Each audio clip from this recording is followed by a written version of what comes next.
Good afternoon, ladies and gentlemen. We received many requests for interviews to clarify Russia's position, but since I will only be staying for limited time this year at the UN General Assembly, I hope this format of our interaction is okay with you. The UN GA session is taking place against backdrop of a very difficult global situation. We're witnessing a number of systemic issues, and it is very important to resolve these systemic, both natural and artificially created issues. They should be on the forefront of our discussions. I'm referring to fight against terrorism. We need to fight symptoms of this scourge, but at the same time we should not neglect the root causes of the phenomena, the actions that oftentimes taken in good faith, but in reality aggravate the terrorist threat. Likewise, we can not limit our struggle to symptoms when dealing with issues on the European continent, including Ukrainian crisis. The crisis of the overall European security system emerged not as a result of the Ukrainian crisis. Quite to the contrary, Ukrainian crisis is the reflection of the long-standing controversy that's been accumulated in the European politics when, after the end of the Cold War, we proved high-pitched declarations claiming that security should be indivisible and equal for all in Europe, but these were only words. Nothing happened in practice. NATO continued moving its infrastructure eastwards, growing the alliance, and as a result, solemn promises to create indivisible security as foundation of European security remain on paper, words only. We're concerned with these and many other matters. It's important that when we deal with each and every specific issues, we understand root causes of the problem. Otherwise, we will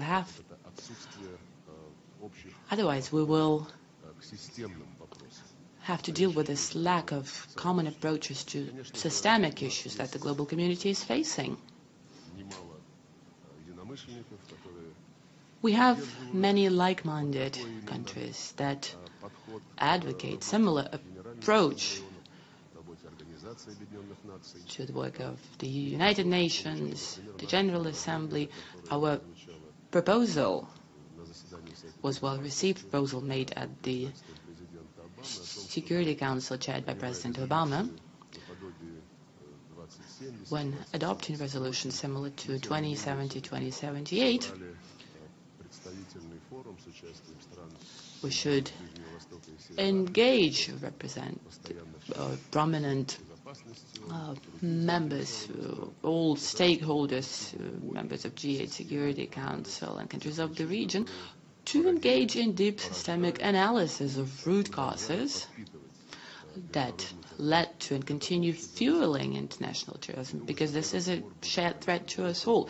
Such discussion, in my view, would be very useful. The United Nations has already put in place a number of formats to combat terrorism, and we need to use them wisely and actively. I would also like to mention situation in Iraq, in Syria, in Lebanon, Libya.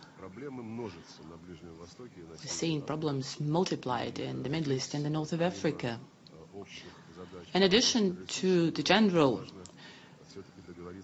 task to combat terrorist threat, we need to decide on how we could promote peaceful political settlement processes. Afghanistan, let us not forget about Afghanistan. When domestic issues, domestic public life arrangements should be decided on the basis of a broad national dialogue, engaging all political, ethnic, and other minority groups without attempts to impose settlement scenarios from the outside.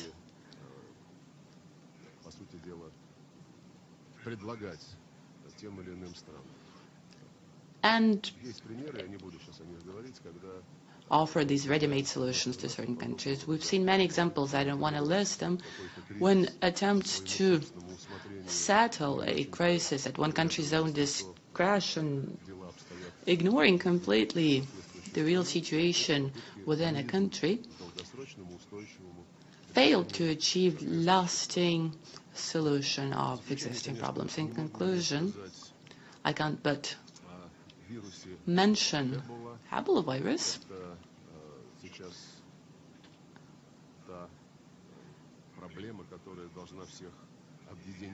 It is an issue that should unite us all in struggle, and we actively endorse the proposal of the UN Secretary General on the global community's response to the threat. Russia will contribute actively to the overall effort of the international community. We already sent assistance and medical staff to Guinea and will be prepared to do the same for Sierra Leone. When speaking at the GA meeting, the Secretary General 3 days ago called upon full compliance with the UN Charter principles. This is self-evident truth. These principles should be respected. And in that case, it makes perfect sense to reiterate our commitment. I'm ready to take your questions now. Al Hayat, over to you.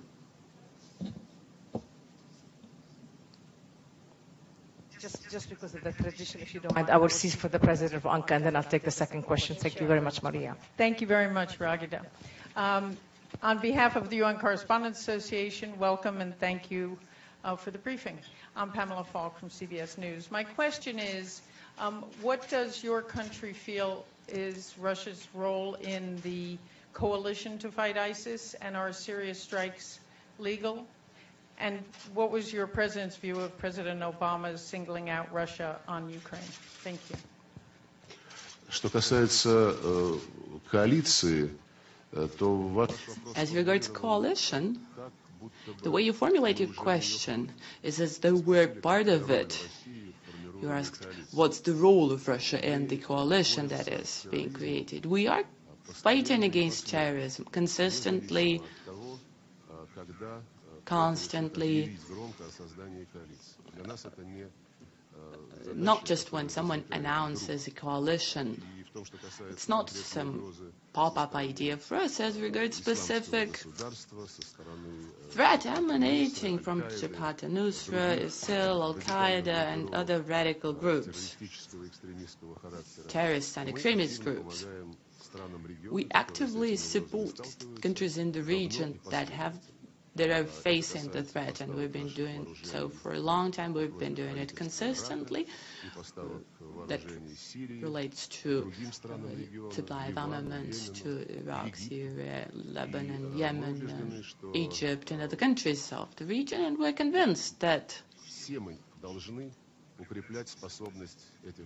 we should all strengthen the ability of these countries to oppose threat to their security, including terrorist threats.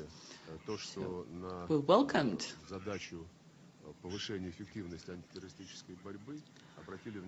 the fact that of late special attention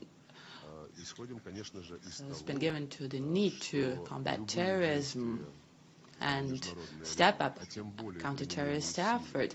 We believe that any action taken globally, including use of force to overcome terrorist threat, should be done in accordance with international law and with the code of countries on treachery of which operations take place. I don't think anyone could argue that. And it's very important that such cooperation with Syrian authorities is established, even now that it's an accomplished fact, because excluding Syrian authorities from struggle that is taking place, from effort that is taking place on their treachery, not only goes against international law but undermines efficiency of the effort. Let us not repeat the mistakes that were made when we tried to convene an international conference on Syria, where for ideological reasons Iran was not invited. Does that help it? No, I don't think so. So both in terms of international law, in terms of common sense, for pragmatic reasons, we should be inclusive.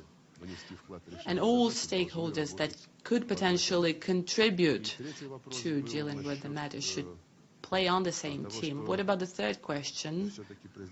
Oh yeah, President Obama said that Ebola fever is a more serious threat than Russian Federation, and he ranked terrorism third, if I'm not mistaken.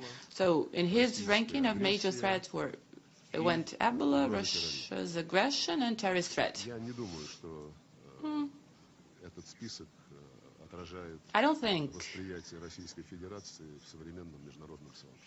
this is really the way Russia is perceived by the global community. You're aware, of course, that members of the coalition say that the roots of terrorism, because you mentioned the roots of terrorism in Syria, is due to the authorities in Damascus, the government of Syria is dealing with the first, it was an uprising actually. It's your ally. Are you willing to change course a little bit in order to make this fight against Daesh or ISIS a real solid one? Because I suppose you are against ISIS. Are you willing to be a little more political about it and just encourage your ally, Bashar al-Assad, to agree to the Geneva process, to do something? You do have influence with him. Can't you use this influence and then join the coalition possibly to really defeat the likes of Daesh, because you'd like to defeat them? Что касается причин всплеска террористической угрозы, as regards reasons, yes, Gita, I know that not just you personally, but many leaders speaking at the GA said that the terrorism threat is aggravating because Bashar al-Assad refuses to go. Well, it's a strong statement. We heard that statement many times from our partners. We also heard that it is precisely because Bashar al-Assad refuses to go that we're seeing problems in Iraq. I know history a little better. I remember what happened before the beginning of Arab Spring. I remember the year 2003, bombings, illegal bombings of Iraq, overthrow, coup d'etat, overthrow of regime that was tough but legitimate. I remember how Sunnis were forced to resign from all positions in the country, in the army, in the security service. So when talking about root causes of terrorist threats, we should remember what the situation was like in terms of terrorism, whether it was present or not, just 11 years back. Same in Libya. No one could ever imagine that one day large parts of the country would be seized by terrorist groups that create strongholds, that produce oil and sell oil. I don't see any link between that and the fact that Bashar al-Assad, like you said, refuses to comply with the Geneva statement. It was taken in June.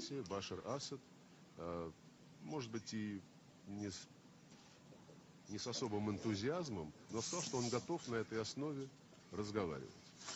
Well, after it was adopted, Bashar al-Assad said that he was prepared to use it as basis for discussion, but the statement was turned down. We tried to prove it by the UN Security Council, and that was rejected. It only happened a year later when John Kerry and myself suggested to convene Geneva conference. So the first experience, the first meeting we had in Montreux, reaffirmed that all parties should abide by the Geneva statement. And the most important requirement in terms of political process is to ensure broad participation of Syrian stakeholders, political, ethnic, religious. So I don't think that National Coalition, we are in touch with, I don't think National Coalition represents all of the Syrian society. There are national coordinating committees that are active in Syria and that are in opposition, strong opposition to the regime. There are other organizations such as Kurds organizations and others that never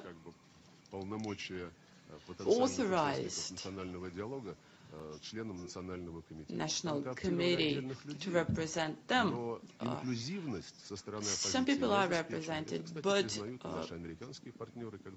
opposition participation is not inclusive, and our American partners reaffirm that when we remind them that political process should continue. We need to start serious discussion.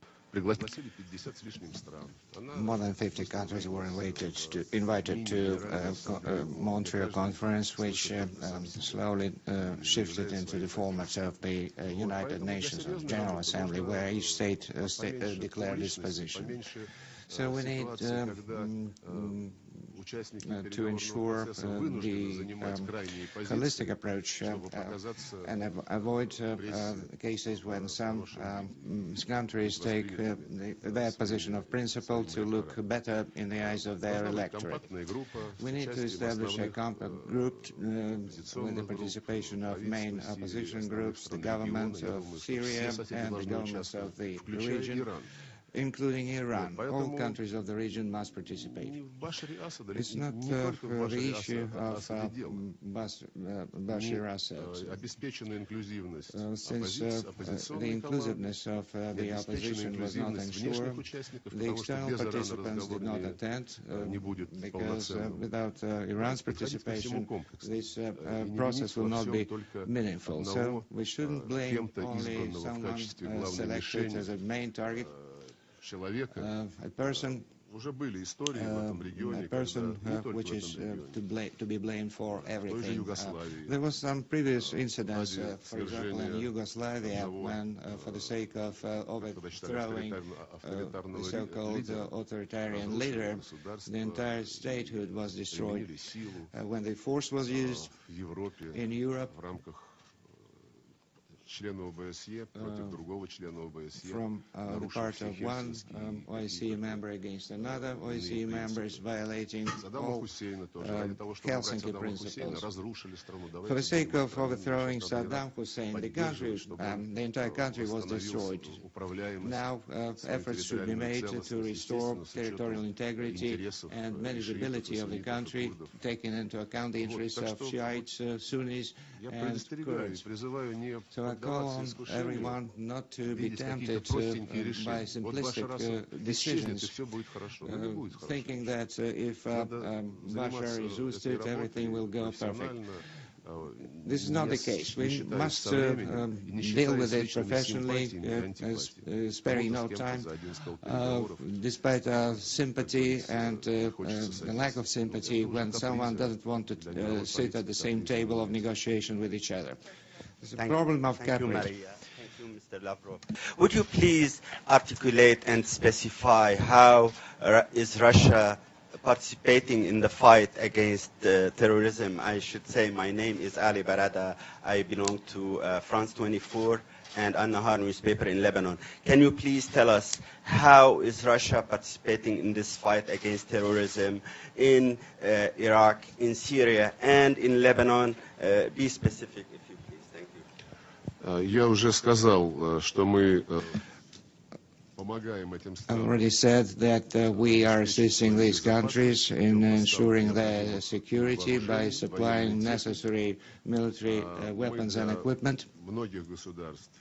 For many countries, we have trained specialists and professional specialists, and they intend to expand this work.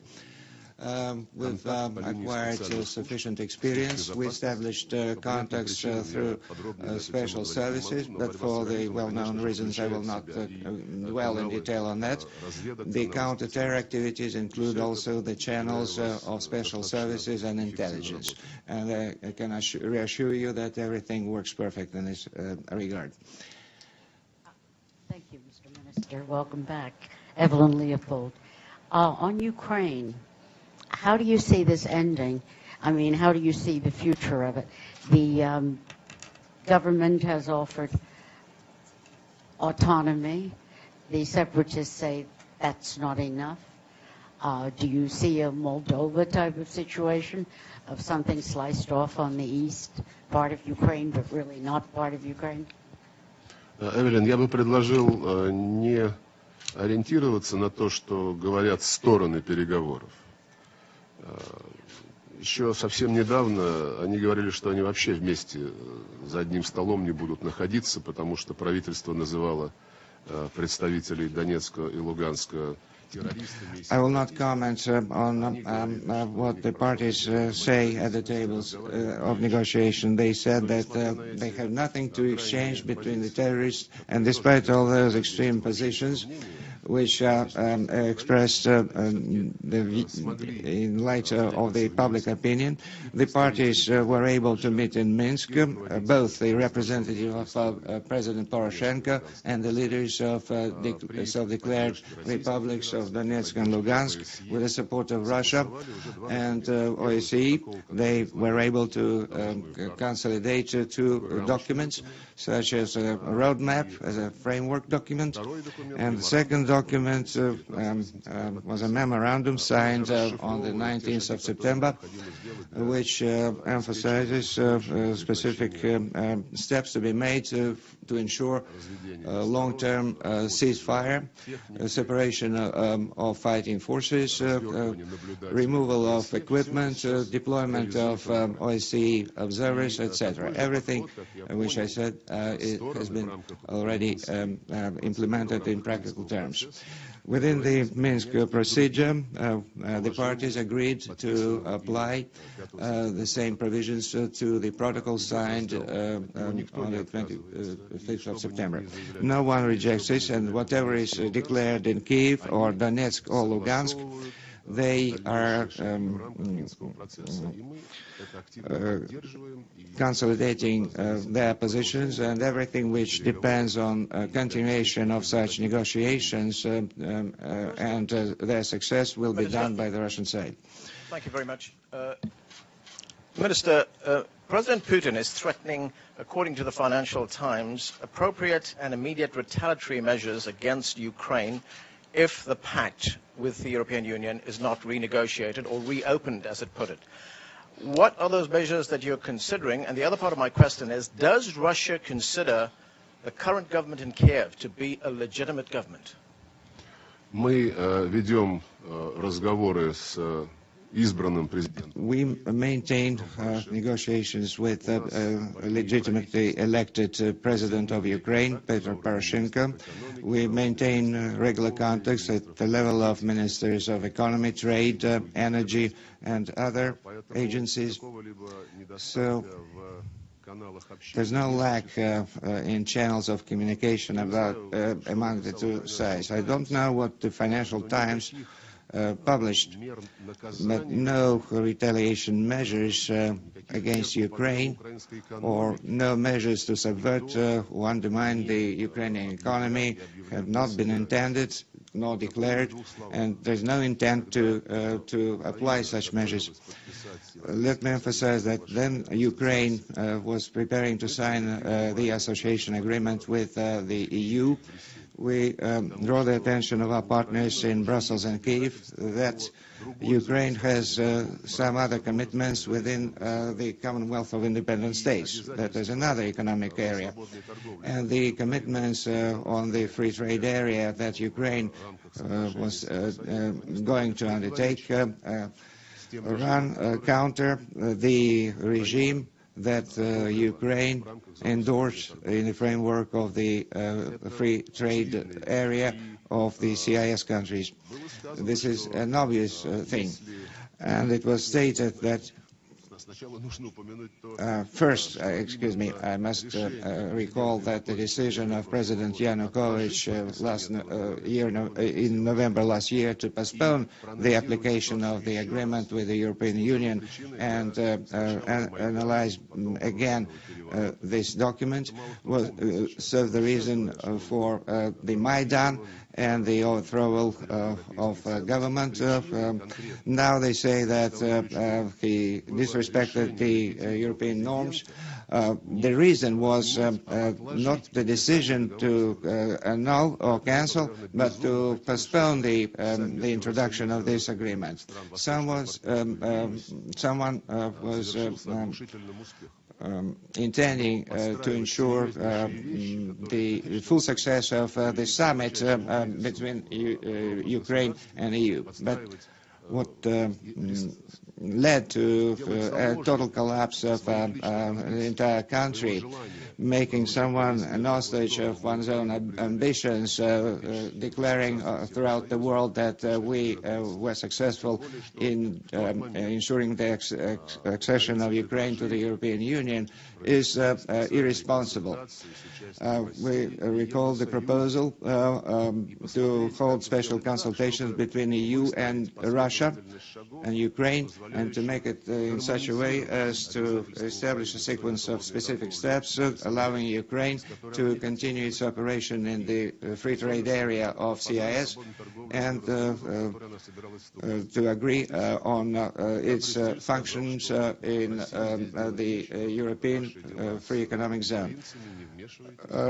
EU stated that Russia should not interfere and rejected the proposal to hold such consultations. But now we have started such consultations, and Brussels showed its interests. Moreover, they agreed to postpone to start application of the articles of association agreement, which affect the CIS free trade area agreements until the end of 2015.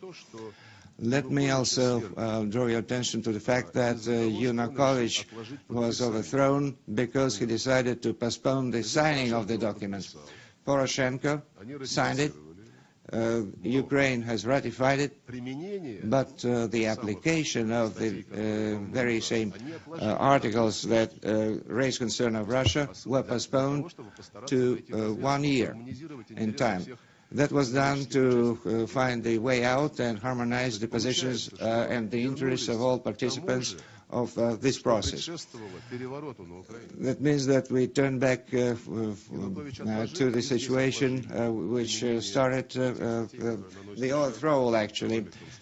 They decided to postpone the articles which affect the interests of the CIS countries. The difference is just measured in thousands of human lives, in destruction of infrastructure and enterprises. What was the reason for that? Nobody knows. As to Russia's response, retaliatory measures, we never say that we will punish anyone. But if Ukraine joins the free trade area with the EU in the full scope, its full scope, then Russia will have to abandon the zero tariff rates for Ukrainian export to the Russian Federation, and will go back to the most favored nation regime with Ukraine. Nothing more than that. Thank you, Georgia. From our understanding, members of European Parliament entry into Russia. Can you confirm this? Не знаю. А кто? Sorry, no translation. Если вы назовете фамилии, я постараюсь выяснить. I don't know. I'm not aware. If you mention the names, I will investigate. Many Russian parliamentarians cannot enter the European Union, but I don't know whether Russia banned the entry of European deputies to Russia. We cannot leave untouched such an attitude from the EU. Microphone is not working. Please put on the microphone. I repeat once again. I'm not aware of the case you mentioned, but I don't see anything strange in that. Every country has the right, without explaining the reasons, refuse the entry to any citizen of another country. Whether it was linked with the sanctions against Russian deputies, that I'm not aware of. You are trying to take this specific issue, make a sensation out of it. The point is that until now, there were no shifts with the European Union in addressing and resolving the tasks of non-visa people movement across Europe, as announced by the OSCE. We will not go into specifics if we did not resolve general issues. Since 1995, the OSCE declared the principles of free movement of people. For 10 years, or more than a decade, we were preparing such a document on a visa-free travel. So how the EU reverted on its position and decided not to offer a non-visa regime to Russian citizens for political reasons. We said that the Eastern Partnership countries will be the first to get visas, and the Russians will have to wait. Albeit everything was ready already, and the countries of the Eastern Partnership were not prepared to have such a regime. When I hear that someone was not let in a country or denied an entry, perhaps we would need to have a different kind of briefings. But if we are talking about politics, let us find, first of all, a common denominator on some general political issues. Associated Press. Masha, please don't discriminate against Russian press. And Georgia, speaking Russian. Thank you very much. Edith Lederer from the Associated Press, and welcome back to the United Nations, Mr. Foreign Minister. We miss you. First, as a follow-up to the question on Ukraine, could you tell us how close a real settlement is in Ukraine? And secondly, people are talking about a new Cold War now between the United States and Russia. In Russia's eyes, what needs to be done to improve relations with the United States to get them back on track and to the way they were in recent years? Regarding your first question concerning Ukraine, I hope that the settlement process will become sustainable. It can be only gradual, sequential, and requiring appropriate assistance when all external stakeholders and players play the same key. Sometimes we have an impression that some members of Ukrainian government, especially Mr. Yatsenyuk, appointed Prime Minister by the Supreme Rada, does not support the steps leading to normalization of situation in the eastern Ukraine, and he takes a rather aggressive position, deny the non-bloc or non-alliance status of Ukraine, which doesn't help President Poroshenko in his efforts. We, in our contacts with our European and American colleagues, draw their attention on permanently and constantly that we must act constructively without instigating subversive acts against the peaceful process. As far as your second question is concerned, regarding the resumption or renewal of the Cold War, I spoke to many colleagues in this session and on the line of the General Assembly. I met with several regional groupings, Africa, Latin America, and others. And some colleagues told me But now they see clearly that the Cold War never stopped, and those who won the Cold War, and you remember the times when they declared that this is the end of history, they never abandoned the idea of using or employing the situation for their geopolitical interests, despite all declarations on equal rights, mutual taking of interests, indivisibility of security, etc., etc. What can be done to improve relations with the United States? I can say that we never tried to deteriorate these relations. We never did it, even at the times of the case of Magnitsky, or at the time when suddenly Edward Snowden showed up in the Russian territory, and Americans were vexed somehow by Russia, and even cancelled the visit of President Obama to Moscow on the eve of the G20 summit in St. Petersburg. We didn't deteriorate these relations. Russia did everything to maintain and preserve the context of communication.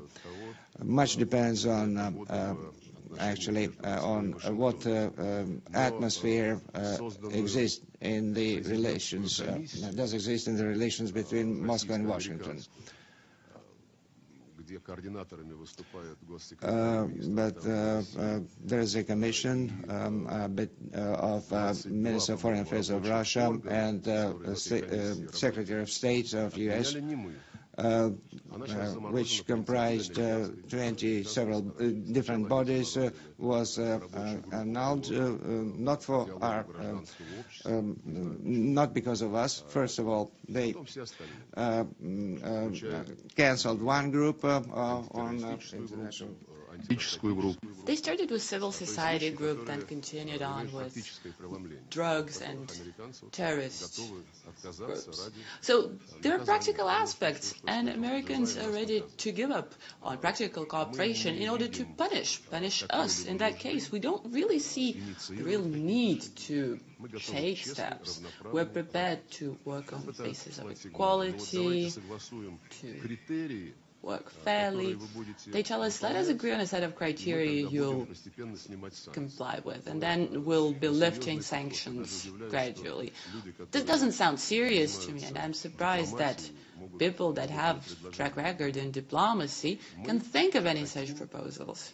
What we want is to work together with all those prepared to do so on the basis of equality, taking on board each other's interests. As soon as our partners are ready, they're welcome. To Errol Avdokovich, and the next question goes to our Georgian friends. Please, Errol. Mike, please. Is this okay? Working? All welcome. That's what I mentioned. My question is, your President Putin is scheduled to go to Belgrade next month, between 16th or 20th. What would be the purpose of his visiting Belgrade? Serbia, as you know, is about to sign or to be a member of that European Pact, I would say like that. And also, what is how do you look, what is your view of the prospects of Montenegro, Macedonia, and especially Bosnia and Herzegovina becoming member of NATO? Thank you. Насчет визита президента Путина, этот визит приурочен к 70-летию. Well, the visit of President Putin is time to coincide with the 70th anniversary of freeing of Belgrade from Nazism. We cherish the memory of our victory and the war, value our allies, and President's visit is scheduled to take place to coincide with the celebrations that will be taking place in the capital of your country. With a large package of projects, cooperation, investment in Serbia, we have enough to discuss. We could think of additional ways to further strengthen and deepen our cooperation. As regards cooperation between Serbia and the European Union, well, we believe that Serbia should find such an arrangement with Brussels that will not damage our cooperation in the field of trade, commerce, and investment. This is what we're hearing from our Serbian partners. We've established good dialogue, and at least at that stage, we haven't had any issues. As regards expansion of NATO, in my view, it is a mistake, a provocation in a certain sense, an irresponsible policy in some ways that undermines commitment to build a system of equal and indivisible security in Europe, equal for all, irrespective of whether a country is member of this or that bloc or not.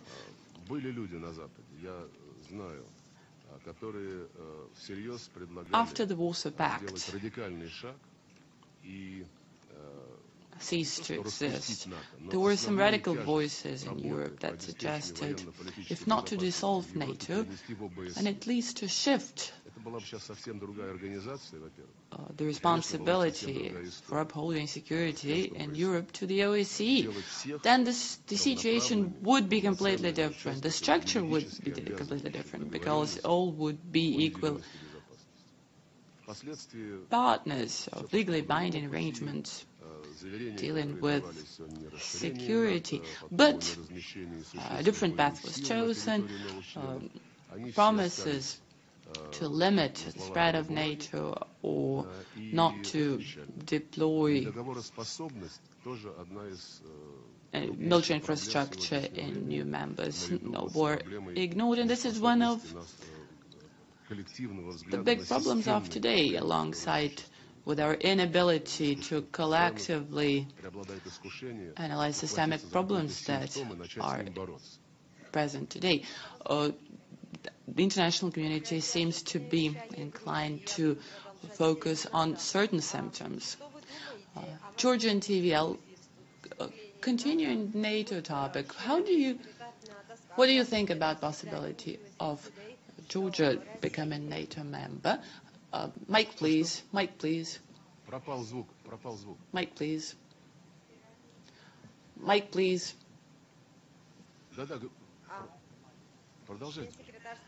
Secretary General mentioned yesterday that Russia has planned to pressure and control its immediate members, and that for Russia, NATO is not a partner but a rival.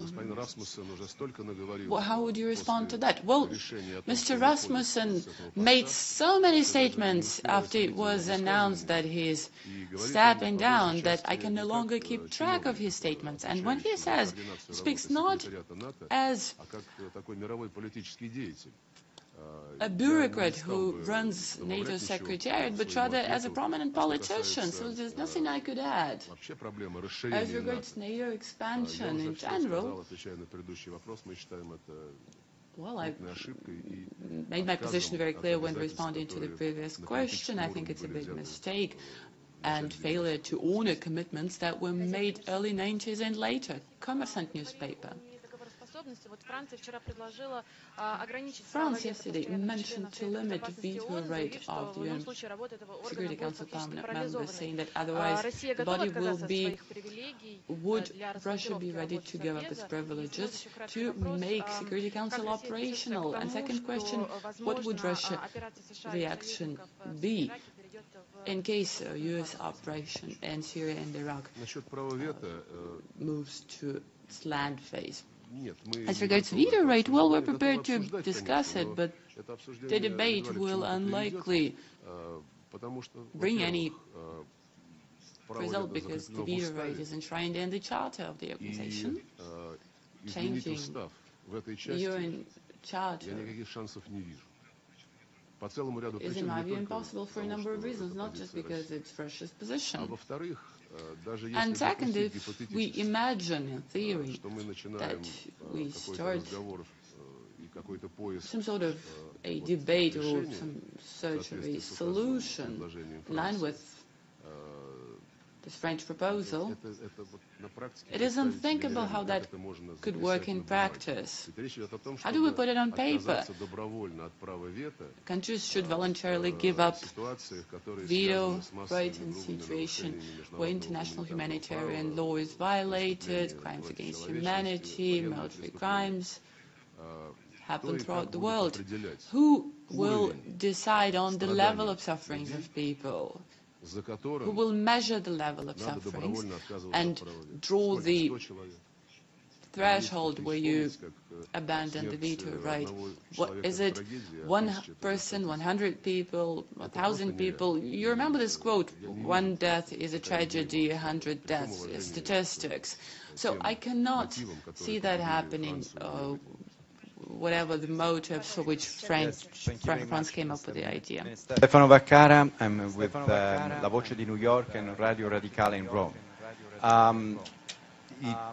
The European Union just changed the government, if you want to call it like this. Is that now that Italy is at the head, and the foreign minister of Italy, Mogherini, she will become next month the foreign minister of Europe. Before she was nominated, there was resistance in Europe because it was thought that she was going to be pro-Russian, and that they didn't trust her or didn't trust Italy in this. My question is, what do you expect Europe to do to resolve the situation with Russia in Ukraine? And if you met Minister Mogherini maybe here, and if you intend to maybe meet her because she's still here, and if you have any advice to Europe to what will be the first step to do in order to make the relation better between Europe and Russia. Thank you. Постараюсь ответить. I will try to answer you very briefly. As far as I understand your question, a pro-Russian political figure has no chance to make a career in the European Union. But since Federica Mogherini was appointed, it means she cannot be called pro-Russian. Does that make sense?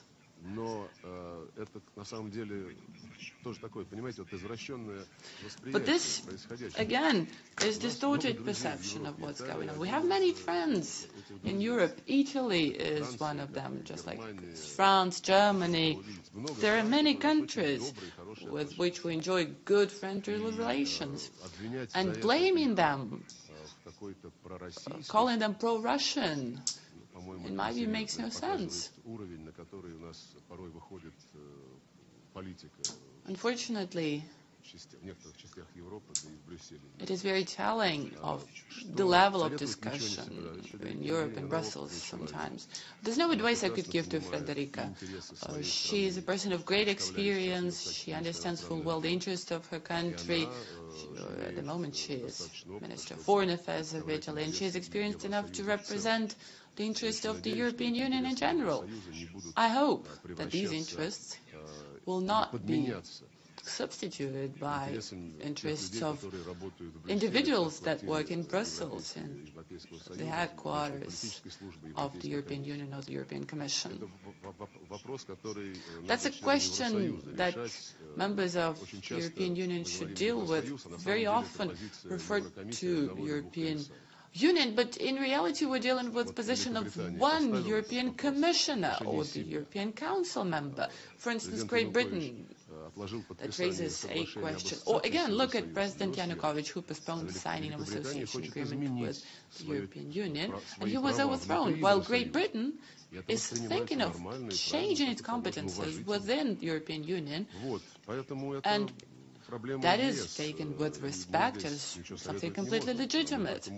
So this is a European problem, no advice we could give. We can only reaffirm, but we would like the European Union to find a solution to its issues. We want this organization to be united, speaking in the same voice, both internationally and global politics. We want it to remain our partner. We value greatly strategic partnership between Russia and the European Union. in line with agreements and accords. We have trade volume is growing. We have a number of very promising joint projects, including projects in high tech. And I'm confident that it is in the interest of both Russia and European Union to lift all artificial barriers, alien barriers, to broadening our cooperation. As to what European foreign policy should do to contribute to the crisis settlement in Ukraine, well, not stand in the way, not interfere, and rather support arrangements that have been achieved with the help of European Union and such individual member states as France and Germany, European Union together with Russia, Ukraine, France. In April signed a Geneva statement I referred to earlier, in which Kiev authorities promised to immediately start inclusive, accountable political process involving all stakeholders in order to amend constitution. That happened in April. But this word immediate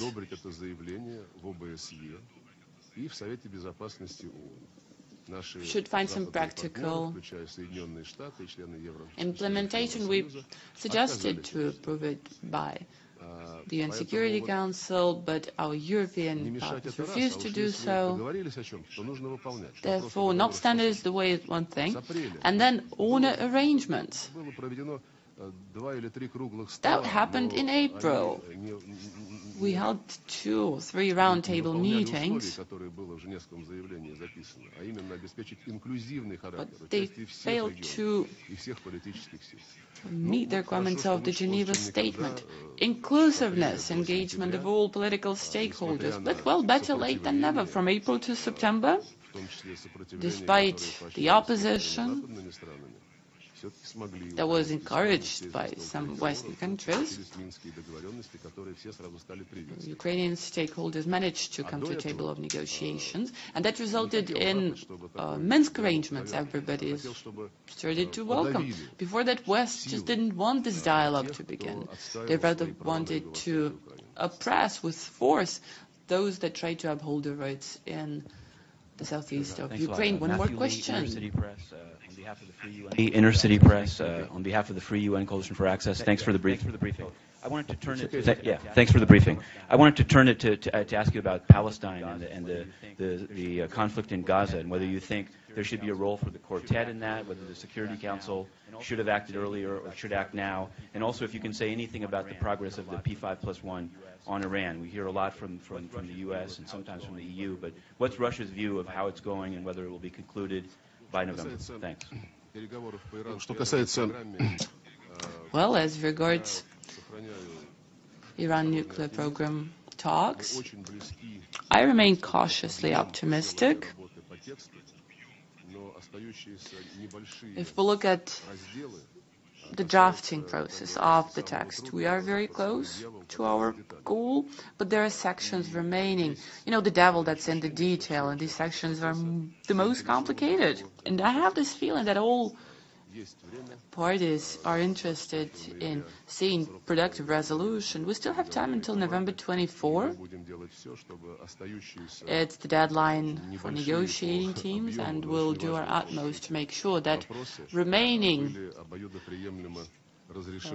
small but extremely important issues be resolved in a way that would be acceptable to all. As regards Palestine, like I said, I'm convinced that the fact that it's been unresolved for many years is one of the most important factors that help extremists to recruit young ones and brainwash them, convinced that peace can never bring justice. Look, they promised us to create a viable state 70 years ago, and they cheated, and young people are very responsive, and we all know how they recruit newcomers to these extremist organizations. The quartet was a very useful format when it was invented, although in the past few years we suggested many times to expand membership and make sure that in addition to the UN, EU, US and Russia, bring on board the League of Arab States. Контакты квартета с Лигой арабских государств заключались в том, что после того, как квартет провел свое заседание, принял какой-то документ, the usual routine was for Quartet, after its meeting, after adoption of a statement, Quartet members would invite representatives of the League of Arab States that were waiting at the door and just read out the statement to them. That is impolite. Not only so, it is counterproductive. The League of Arab States, well, it's not very homogeneous. There are divergent views. But if everyone thought alike, no one would need diplomats at all. So League of Arab States should be a party to the process. It's the author of the Arab Peace Initiative that was tabled by the king back in the days, endorsed by the Organization for Islamic Cooperation, representing over 50 states. So this Arab Peace Initiative, in my view, remains key to implementing decisions taken by the UN, the Madrid principles, and other relevant instruments. Quartet has not been convened for over 12 months now, for a long time.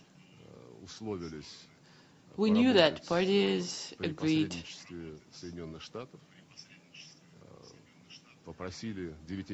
to work through mediation of the United States, asked for a 9 months time in order to try and achieve results. Unfortunately, they failed. Then we tried to put the flames down in Gaza. Now, thanks to Egypt in the first place, we managed to achieve stable truce, knock on wood. And then, again, thanks to mediation efforts of Egypt, we managed to advance in rebuilding unity between Fatah and Hamas in Palestine. Without such unity, no negotiation would allow to achieve lasting solution to the Palestinian issue. We wanted to convene a quartet meeting on the sidelines of the UNGA this week.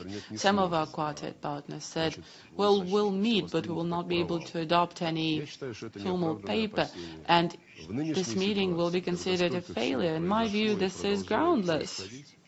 In the current situation, when so many things happen, so many developments took place, just having this four-party meeting, well, at best, invite representatives of the League of Arab States, just look each other in the eyes and compare notes. Not make it public, not invite any press,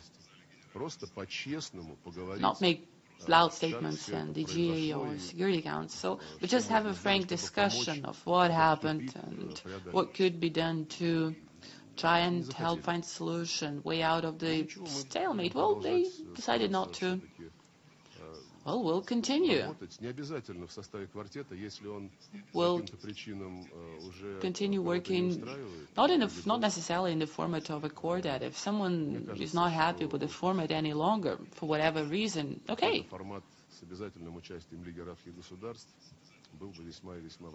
But I think there is real need for a format that would encompass the League of Arab States. Can you please comment on the persecution that the Muslim Tatars are facing in Crimea? Why are they being... Speak louder. Louder? Sorry. Can you please comment on the persecution that the Muslim Tatars are facing in Russia?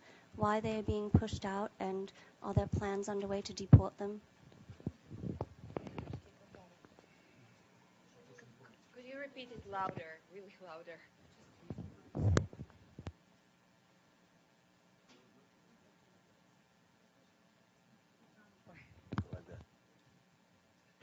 On Crimea, the Muslim Tatars, can you comment on their persecution? why they are being persecuted against, and are there plans to have them deported similarly to the way Stalin deported them in 1944? Я не могу вам ответить на этот вопрос конкретно, потому I что я не cannot знаю, о чем, give a specific о ком answer to your вы question because I don't know what persons are you referring to. As far as the situation of the Crimean Tatars is concerned, they, as Russian citizens, enjoy the same treatment as any other Russian citizens. I never heard about any serious problems with Crimean Tatars.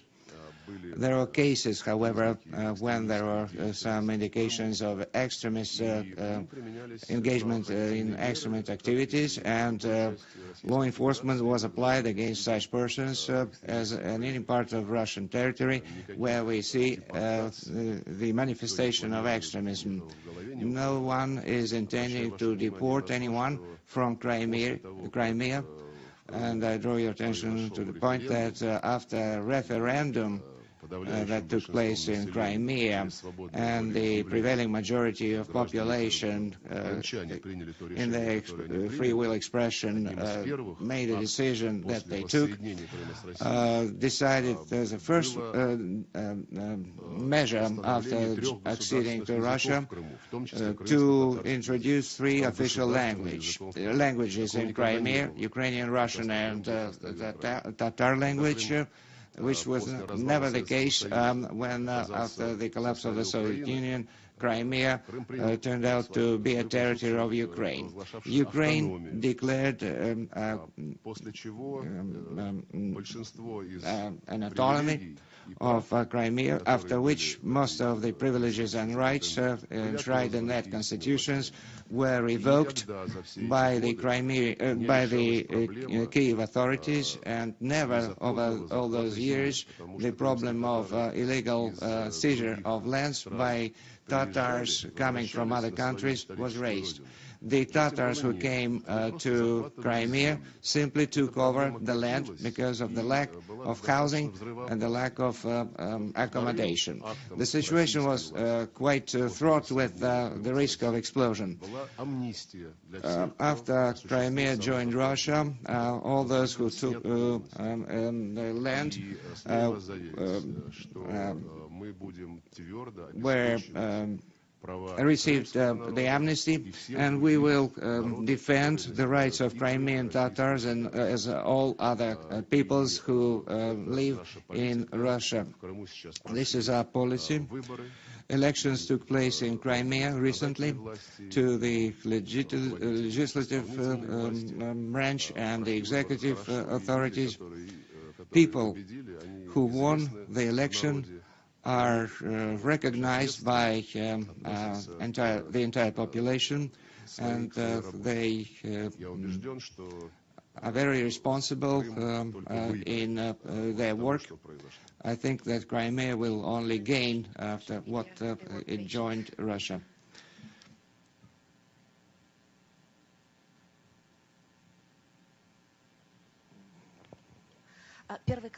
First channel. The question concerning the current events on the discovery of mass graves in the territory on the sites of hostilities where the Ukrainian troops were deployed. Hundreds of dead have been discovered, mostly civilian, as was stated. It was said that the OSCE is ready to launch an independent investigation. Information was disseminated that the UN is also going to have such an investigation. Did you discuss this problem with your colleagues? Naturally, we discussed it with the Secretary General of the United Nations and Secretary General of OSCE and the Chairman of OSCE. The members of Special Monitoring Mission working in Ukraine visited at least a part of the sites that were discovered. I'm not sure they were able to visit all the sites of mass graves. They have an instruction from the organization to take into account the results of the investigation in their report. The recent report presented yesterday or day before yesterday in Vienna included already information on the visits to the grave sites, and it has been confirmed that these are civilians and they were killed or shoot at blank point range. We are very concerned with what had happened. We cannot accuse or blame anyone until the end of the investigation, but we will insist on carrying out this investigation, bearing in mind that it should be objective, independent, and that it should not repeat the cases of previous investigation when attempts were made not to hold accountable the culprits, such as the snipers at Maidan, or shooting down the Malaysian SIL airplane. Several commissions were established, and even the Council of Europe, for example, joined the Maidan investigation committee. No one showed up, actually, at this commission. So there were nobody was able to point a blaming finger at the Kievan strong arm authorities. Actually, national reconciliation is a key to the settlement of the Ukrainian crisis. Without establishing the truth, without the calming down the moods of the relatives, it is impossible to settle the situation.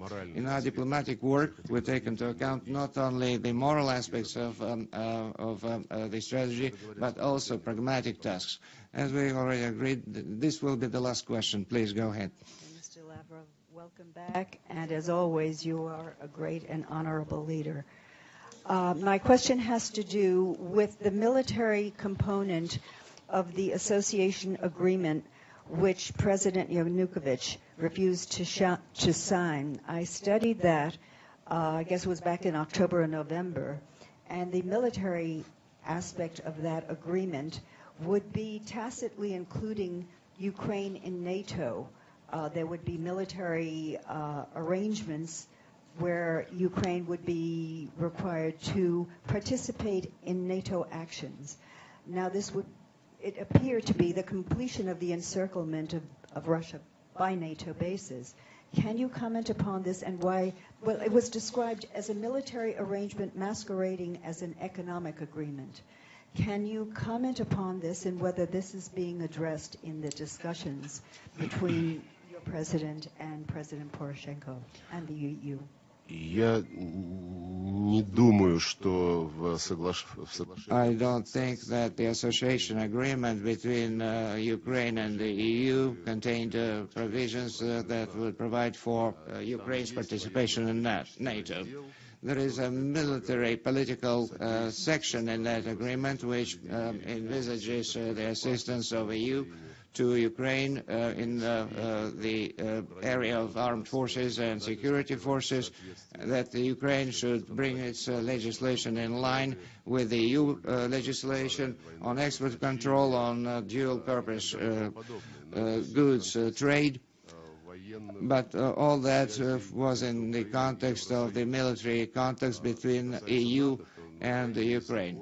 As far as NATO is concerned, Ukraine has adopted legislation providing for non-participation of Ukraine in any blocs. We believe that this is an essential component ensuring European security.